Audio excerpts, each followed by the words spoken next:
Exactement l'heure de vous tenir informé sur Molière Canal. Messieurs et dames, bienvenue si vous nous rejoignez dans cette nouvelle session d'actualité qui s'ouvre par les sommaires. Au sommaire de ce journal sur Molière Canal, la CENI va bénéficier de 464 millions de dollars américains de l'État congolais pour l'organisation des élections en décembre prochain. L'annonce a été faite par le porte-parole du gouvernement congolais. Cette décision est largement commentée dans la classe politique congolaise. Et puis, Godin Poy n'est plus président de l'Assemblée provinciale de Kinshasa. Sa déchéance par les élus qui n'ont lieu lors de la plénière du vendredi 7 juillet. Retrouvez les développements de tous ces titres dans ce journal présenté par Jean-Paul Mougalou. Encore une fois, bienvenue démarrant cette grande édition du journal par cette actualité. Le gouvernement congolais, à travers son porte-parole, Patrick Mouyaya, fait une annonce selon laquelle la Commission électorale nationale indépendante au CENI va bénéficier d'un financement de 464 millions de dollars américains en ce mois de juillet courant afin de garantir la tenue des élections transparentes et démocratiques. Cette annonce est analysée différemment au sein de la classe politique car des Congolaises, Gérard Isaac Sangwa et Gisèle Kabongo nous font le point.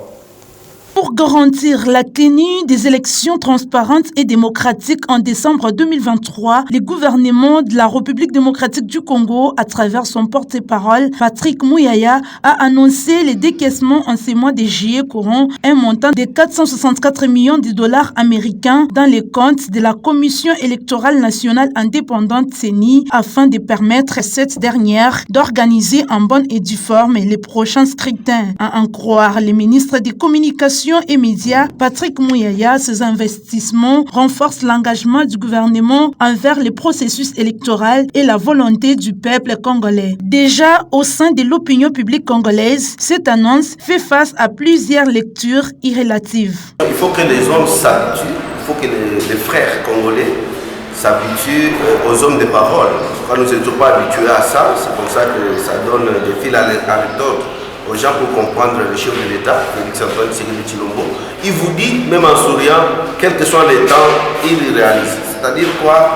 Ceux qui sont distraits, qui restent distraits, le train est déjà en marche, le gouvernement est décidé, le chef de l'État l'a répété plusieurs fois, même le président lui-même de la CENI l'a répété, c'est qu'il voit clairement comment le gouvernement est prêt à lui donner tout ce qu'il faut pour organiser les élections. Donc ici, nous saluons, c'est une très très bonne nouvelle pour nous qui nous préparons déjà par rapport à ces élections. Nous, Union Sacrée, nous, Tshisekidistes, nous préparons déjà par rapport à ces élections-là et nous croyons que tout va bien se passer. Attention à ceux qui préparent des contestations, parce que les élections, on ne prépare pas des contestations. Il faut travailler, on les prépare sur le terrain. Donc le gouvernement est prêt à donner tout ce qu'il faut. Déjà les 400 millions, il reste 6 mois, il y a une grande partie qui est déjà effectuée par la CENI comme travail. Et avec les 400 millions qu'on ajoute, je crois que c'est un grand pas qu'on va donner à la CENI. Donc ici, la marche est actuellement irréversible. Que tout le monde comprenne qu'on ne va plus reculer, c'est tout droit vers les élections. Que les distraits continuent à se distraire et demander encore la révision du fichier électoral aujourd'hui. Ce sont des distracteurs, nous n'allons pas mordre à leur hameçon. Nous allons vers l'avant. Le peuple a besoin des élections et c'est ça que le chef de l'État, Félix-Antoine Tshisekedi Tshilombo, a déjà compris. Malgré les retards observés par les financements du processus électoral par le gouvernement, la Commission électorale nationale indépendante CENI tient à l'organisation des élections dans les délais constitutionnels et dans le respect de son calendrier, c'est-à-dire le 20 décembre prochain. Restons toujours dans le même chapitre en réaction à l'annonce du gouvernement congolais sur l'octroi des 464 millions de dollars américains à la CENI. Une analyste politique estime que l'annonce de l'État congolais n'est pas causée par la dernière sortie médiatique du président de la CENI, Denis Kadima. Je pense que, de par mes analyses, le gouvernement n'a pas agi ou n'a pas réagi en décaissant l'argent sous pression de la CENI, parce que il est vrai que c'est dans le devoir du gouvernement de pouvoir financer les élections. Donc le gouvernement ne devait que décaisser de l'argent pour permettre à la CENI de très bien organiser ces élections, vu que la CENI avait déjà présenté un cahier des charges au gouvernement et que cela a été même adopté et a été même mis dans les budgets de 2023. Et c'est ainsi que le gouvernement ne pouvait que décaisser de l'argent, ce n'est pas sous pression de la CENI. L'Union européenne condamne fermement les soutiens apportés par le Rwanda au M23 et la présence militaire rwandaise dans la partie est de la RDC telle qu'elle est relevée dans les rapports du groupe d'experts des Nations Unies, tout en réitérant sa demande urgente au Rwanda de mettre fin immédiatement à tout soutien au M23. Ces rapports est salué par plus d'un Congolais. C'est un reportage de Gérard Isaac Songwa et Gisèle Kamongo. Dans un rapport révélé par le groupe des experts des Nations Unies, l'Union européenne condamne fermement le soutien apporté par le Rwanda au M23 et la présence militaire rwandaise dans l'est de la République démocratique du Congo. L'Union européenne réitère sa demande urgente au Rwanda de mettre fin immédiatement à tout soutien au M23 et utiliser tous les moyens à sa disposition pour faire pression sur les groupes armés afin qu'ils se conforment aux décisions de Nairobi et de Luanda. Ce rapport de l'Union européenne est salué par plus d'un Congolais. Nous l'avons dit, l'Union européenne vient demander en retard. Tous les acteurs de la société civile, la population congolaise, avaient dénoncé à son temps et continuent à dénoncer que nous étions agressés par les Rwandais. Et cette communauté internationale-là et l'Union européenne, même l'Union africaine, ils étaient dans le silence total. C'est maintenant qu'ils reconnaissent au moins que c'est les Rwandais qui avaient attaqué la RDC. Et nous disons que ces mouvements-là de M23, ce sont des terroristes, comme nous l'avons dit la fois passée. Ils sont en train de tuer la population, ils pillent la richesse, au détriment du développement du Congo. Mais l'Union européenne était silencieuse. Maintenant qu'il s'est réveillé dans son sommeil, nous pensons que les choses vont aller vite. C'est pourquoi nous demandons, nous en tant qu'acteurs de la société civile, du cadre de concertation de la société civile, que ces troupes-là de M23, que les Rwandais puissent retirer ces militaires le plus tôt possible, le plus vite possible. Qu'on ne puisse même pas encore attendre 48 heures ou une semaine. C'est dans l'immédiat que nous demandons que ces troupes-là puissent se retirer afin de permettre à nos compatriotes qui sont à l'Est de vivre calmement. Poursuivant, l'Union européenne condamne fermement la République démocratique du Congo et l'exhorte à cesser immédiatement son soutien et sa coopération avec l'FDLR-FOCA ainsi que les autres groupes armés locaux et étrangers et prendre toutes les mesures pour protéger la population civile sur son territoire. Processus électoral en République démocratique du Congo, la communauté internationale invite la CENI et toutes les parties prenantes à travailler ensemble pour des élections inclusives, libres, transparentes et pacifiques. C'était lors d'une déclaration faite le vendredi 7 juillet 2023. Cette position de l'Union européenne est qualifiée comme une pression sur Kinshasa afin de respecter les délais constitutionnels, estime Frédéric Amani, spécialiste en relations internationales. Suivez-le dans ses propos recueillis par Paulin Baya. Oui, je crois que c'est une forme de pression pourvu que les élections soient transparentes et libres et démocratiques. Comme je vous l'ai dit, l'Union européenne est dans la catégorie des gendarmes du monde et surtout par rapport à l'Afrique où ils ne veulent pas voir l'instabilité, que ce soit au Congo ou en Afrique. Je crois que cette pression est là. L'opposition aussi fait la pression en souhaitant l'audit du fichier électoral par un organisme externe. Je crois que les pressions sont bonnes pourvu que l'intérêt congolais soit sauvegardé. Mais lorsque c'est une pression venant de l'extérieur ou de l'interne, mais pour favoriser un camp au détriment de l'autre, là nous fustigeons. Mais pour que le Congo gagne, je crois que ça vaut la peine que ces cadres de concertation soient mis en place et surtout que le processus électoral soit consensuel. Sans le consensus, on risque d'aller à des élections qui vont accoucher des troubles, ce que je ne souhaite pas, et on sera responsable de tout ce qui va advenir. Moi je pense que ce qui est important, ce n'est pas que l'Union européenne fasse pression ou l'opposition ou la majorité, mais que les élections soient transparentes, libres et démocratiques et que les Congo gagnent et que la prospérité et le développement soient au rendez-vous après les élections. Plus de 3 cycles électoraux, je crois que la maturité électorale ou la maturité démocratique voudrait que la RDC soit un modèle, pourquoi pas en Afrique francophone, en organisant 3 cycles d'élections pour servir de respectabilité sur la scène internationale. Votre journal se poursuit en cette période tendant vers les élections. Plusieurs jeunes sont la cible des politiciens en cas de manifestations contre les régimes au pouvoir en place ou vice-versa. À ce sujet, votre rédaction a approché un jeune leader de la société civile qui interpelle la conscience de la jeunesse et celle des dirigeants des partis politiques pendant cette période électorale. Suivez Prince Nombi dans ses propos recueillis par Gérard Isaka Songwa et Gisèle Kabongo. Nous sommes dans une année électorale où la jeunesse doit se comporter d'une manière responsable. Il faut donner raison aux aînés qui disent souvent que c'est la jeunesse qui va prendre la relève demain. Alors je me dis qu'avec le comportement des jeunes des partis politiques, beaucoup plus ces jeunes qui sont dans l'UNAFEC et l'UDPS, qui se livrent matin, midi et soir à des spectacles qui amènent certains dans des hôpitaux et d'autres à la morgue ou au cimetière. Et je crois que c'est un comportement qu'il faut totalement décourager. Il faut demander aux jeunes de ne pas se laisser distraire par des propos politiques de leurs leaders. Et les leaders sont en train de faire leur vie, les leaders sont en train de construire, ils ont des enfants, mais malheureusement les jeunes sont non seulement au chômage, en même temps ils n'ont pas grand-chose.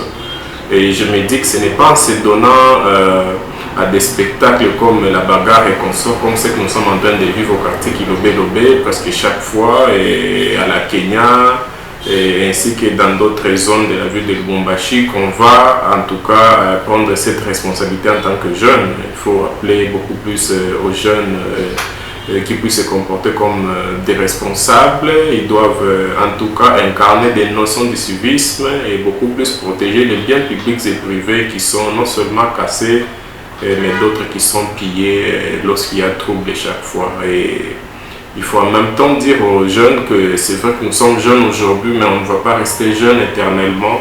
Il faut déjà avoir cette capacité de pouvoir étudier les circonstances, faire en sorte que lorsque l'État, lorsque la population va te confier des responsabilités, que tu puisses assumer cette charge avec beaucoup plus de responsabilités que de se comporter et d'une manière qu'on ne qualifie pas encore, qui ne donne pas raison à beaucoup de gens de traiter certaines personnes des humains. À l'Assemblée provinciale de Kinshasa, sur 41 députés présents dans la salle de plénière, vendredi 7 juillet 2023, 34 ont voté pour la destitution du président de cet organe délibérant, Godin Pouy, accusé d'incompétence notoire.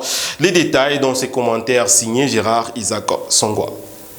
Le président de l'Assemblée provinciale de Kinshasa, Godin Pouy Kadima, a été destitué de ses fonctions vendredi 7 juillet 2023 au cours de la séance plénière intervenue après l'expiration du délai lui accordé pour présenter ses moyens de défense. Le concerné a par ailleurs brillé par son absence à la dite plénière. Sur les 41 députés présents à la plénière, 34 ont voté pour sa déchéance, 4 contre et 3 se sont abstenus. Les élus de cet organe délibérant de Kinshasa ont donc fait tomber les pasteurs en lui reprochant un abus du pouvoir. À 6 mois de la fin de la législature, le président de l'Assemblée provinciale de Kinshasa, Godin Kadima, a été éjecté de son poste. Pour sa part, le rapporteur de la première institution de Kinshasa, Junior Nembalemba, a laissé entendre que cette décision a été prise afin de défendre l'intégrité de l'institution et préserver les principes démocratiques. Signalons que le président de l'Assemblée provinciale de Kinshasa, Godin Pouy Kadima, était depuis quelques semaines en conflit avec le gouverneur de la ville à qui il demandait des comptes sur la gestion catastrophique de la capitale congolaise.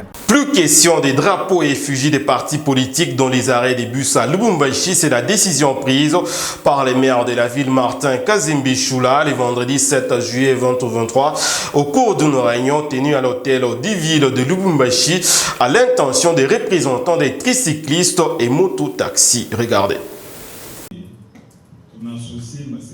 L'autorité urbaine Martin Kazembe Choula a rappelé à l'ordre les représentants des tricycles et des motocyclistes œuvrant à Lubumbashi au cours d'une réunion tenue ce vendredi dans la salle Wantanchi de la mairie de Lubumbashi. Désormais, plus question des drapeaux, des partis politiques dans les arrêts des bus, plus d'effigies des partis politiques dans les arrêts des bus. L'autorité de l'État doit se faire sentir dans ces secteurs, car la vie humaine est sacrée, a martelé le maire de Lubumbashi, Martin Kazembe Choula. Tous les services compétents sont instruits et les enquêtes sont ouvertes pour faire la lumière quant à la situation qui prévaut dans les arrêts des bus. Ne peuvent œuvrer dans les arrêts seuls les associations habilitées et ayant l'autorisation expresse et tous les documents exigés par la loi. Les récalcitrants ne s'en prendront qu'à eux-mêmes. Problématique sur la délimitation de la concession de l'entreprise Rwashi Mining. La communauté environnante se sent menacée avec cette opération qui risque d'engloutir les portions de parcelles déjà habitées. Informée, la bourgmestre de la Rwashi, Lucie Mujinga, s'est rendue sur les lieux pour faire la médiation entre les deux parties en conflit. C'est un reportage de la presse de la commune Rwashi. Après les ras-le-bol de la population du quartier Loano 1, l'opposant à l'entreprise minière Rwashi Mining, le mercredi dernier, concernant la délimitation de l'espace, Madame Lucie Mujinga Mutanda est descendue sur les lieux l'après-midi de ce jeudi 6 juillet 2023 pour trouver un compromis à l'amiable entre ses gouverneurs ainsi que l'entreprise Rwashi Mining. Ici, l'autorité communale a eu à recevoir les explications des personnes trouvées sur les lieux. Banaingililia pamoja na baba banafunga kanani ka urushi bananyoloka mapapa komanda banafunga banaenda wena kule kumwishi tunauliza papa nini unaendelea kutufungia vitu hivi asema Russia netutuma tunataka kupasula itraja banabeba mlango ya huyu papa hii parcel asema traje itanzie mu pa mlango pale na kwa ule mama minyolo ni ya munene. Leo barikuyaka sima batatuza banabamba mampango mafoto kuma nyumba bananjika manimero batatuza ndio tunechika bakwake betuzi kuna kwa kimya batuze ça fait 2 ans sasa tunawa kushutukia tu juzi kuna kwa tu bantu banashimama hapa banashonta paka bilole bengine tena banakuwa banashonta bilole bukachike tena bakuye banazo pita mampango banafunga mankamba ni nini kubafuata tuna pasula terasi. Après avoir suivi les explications de la population, Madame Lucie Mujinga Mutanda, en bonne mère de la famille, cette dernière a trouvé la solution face au conflit des limitations d'espace. Kama leo komini napata hata namna ya kufanya taka balabala kujenga kakintu ni à travers Rwashi Mining kuile redevance ile Rwashi Mining eko na leta muile redevance iko natusaidia she kutumika kashi muile mambo ya 0,3 njo ile kunasaidia societe asaidia communauté. Madame Elise eko hapa ananyesplike anasema mama umu mutingitingi ni fashi yetu ya Rwashi Mining. Aba bote munaona banayenga ni mutingitingi. Atuna nabo mamu vile basha kuyenga. Tutabacha meba tu permettre tufanye mupaka ya kubachia ile parti basha kubeba societe abakie na yake parti. À l'issue de cet arbre à palabres, Madame Elise Kalacha, chargée du social de l'entreprise minière Rwashi Mining, livre ici ses impressions. Parce que nous avons besoin de protéger notre communauté. Ça c'est la saison sèche. Nous voulons faire ce qu'on appelle les préparatifs par rapport à la saison pluvieuse. Nous avons remarqué qu'il y a des maisons qui s'approchent de plus en plus de la marécage qui est juste à côté. Ce que nous voulons faire ici, c'est faire un terrassier pour que la communauté reste d'un côté et que la société reste de l'autre côté. Ici, il y avait tellement de spéculations par rapport à la démolition des maisons. Nous ne sommes pas venus pour démolir les maisons des gens, mais plutôt pour sécuriser les parcelles et les maisons qui existent de la communauté. C'est par un climat d'apaisement et une satisfaction entre les deux camps qu'a pris fin cet échange populaire. Dépôt le vendredi 7 juillet 2023 d'un mémorandum auprès de l'autorité urbaine de Kasumbalesa André Kapompa par les agents de la société Astem qui se réclament être renvoyés en chômage forcé par leur employeur suivant. Une centaine d'agents de la société ASEM mis au chômage. La situation est déplorable pour la base Bilanga de l'UDPS.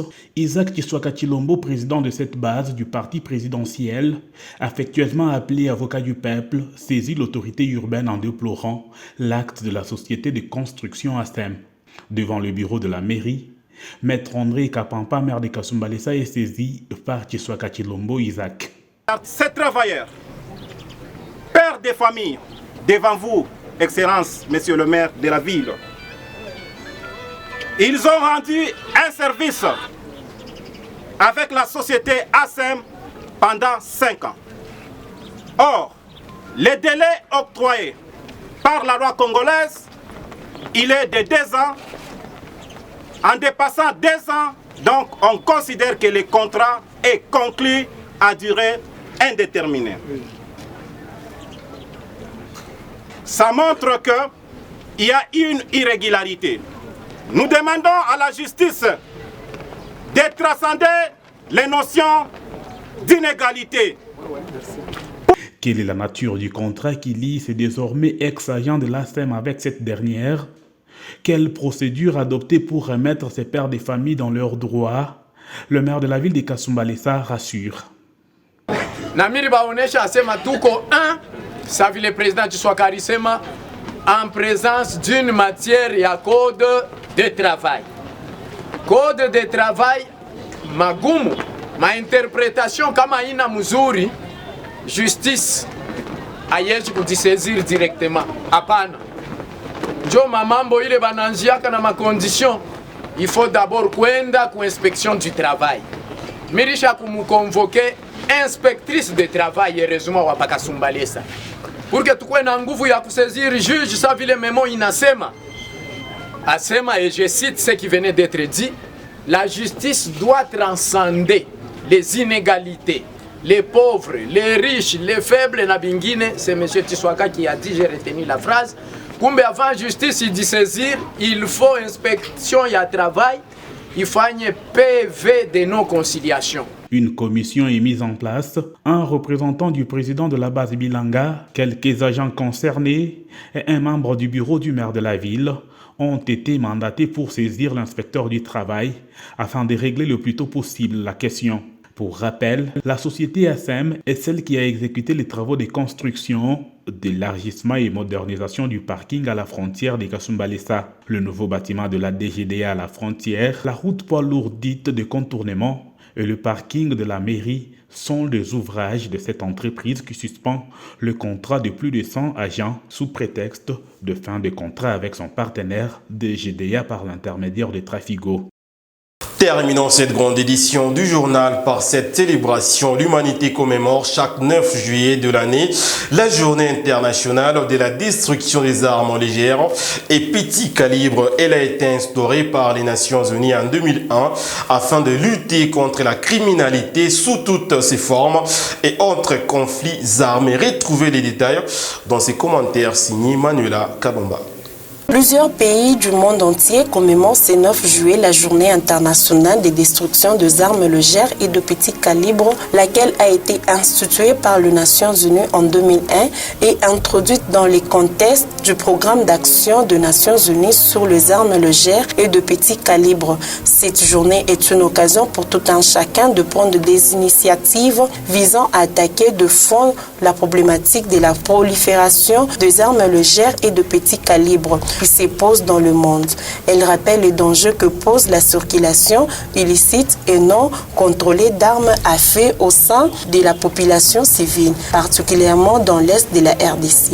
Dans le cadre d'appui aux activités liées à la stabilisation, au maintien de la paix et à la protection des civils, le service de lutte anti-mine des Nations procède régulièrement à la destruction des ALPC collectés auprès d'eux ou rendus par les groupes armés lors du processus de désarmement, démobilisation, rapatriement, réintégration, installation des anciens combattants de la MONUSCO. Ce journal est terminé. Place au rappel des titres pour ceux qui nous ont pris diffusion en cours.